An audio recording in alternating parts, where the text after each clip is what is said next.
नमस्कार विद्यार्थी मित्रांनो. तर माझ्या YouTube चॅनलमध्ये मी तुमचं सहर्ष स्वागत करीत आहे. तर तुमच्यासाठी एका महत्त्वपूर्ण विषयावरती व्हिडिओ घेऊन आलो आहे.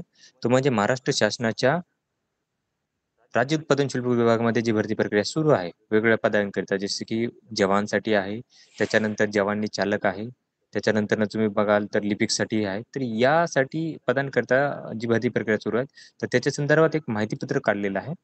तर हे 2 माहितीपत्रक आहेत. हे आहे गुणांचे सामान्यीकरण सूत्र आणि जाहिरात आहे आणि गुणांचे सामान्यीकरणाचे सूत्र असे 2 आहेत. तर इथं जर बघाल तुम्ही तर हे सामान्यीकरणाचं सूत्र दिलेलं आहे यांनी आणि जाहिराती दिलेल्या आहे. ही पुण्यनगरीमधली जाहिरात त्यांनी वेबसाईटवर टाकलेली आहे. आता याच्यामध्ये असं सांगितलेलं आहे की ही परीक्षा झालेली आहे 8 जानेवारी ते 14 जानेवारी 2024 या कालावधीत झाली होती आणि याची नॉर्मलायझेशन करावं हे म्हणणं आहे कारण की वेगवेगळ्या शिफ्टमध्ये झालेलं आहे. तर त्याच्यासाठी त्यांनी काय केलं की मीन स्टँडर्ड डेव्हिएशन मेथड या पद्धतीने काय केलं की नॉर्मलायझेशन यांनी केलेलं आहे. त्याचा फॉर्म्युला जो आहे आता हे जे आहे ते बघा की लघुलेखक, निम्नश्रेणी, लघु टंकलेखक, जवान आणि जवान चालकसाठी या पदाकरिता झाली होती. तर बघा इथं निकाल तर सांगितलेला आहे की आज दुपारी 12:30 नंतरनं तुम्हाला भेटेल असं सांगितलेलं आहे. त्याच्यानंतर जर बघाल तुम्ही, तर इथं हे नॉर्मलायझेशन मेथड आहे आणि ती नॉर्मलायझेशन मेथड तुम्हाला इथे दाखवलेली आहे.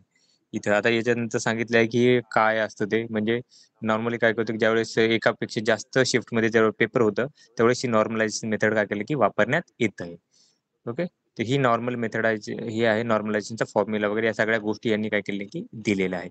म्हणजे की आता नॉर्मलायझेशनवरती ऑब्जेक्शन विद्यार्थ्यांनी घेऊ नये, त्यासाठी यांनी काय केलेलं आहे, की हे प्रक्रिया अवलंबलेली आहे. तर ही माहिती होती. तर अशाच महत्त्वपूर्ण अपडेटसाठी माझ्या चॅनलला सबस्क्राईब करा, व्हिडिओ लाईक करा आणि इन्फॉर्मेशन मित्रांसोबत शेअर करा. धन्यवाद.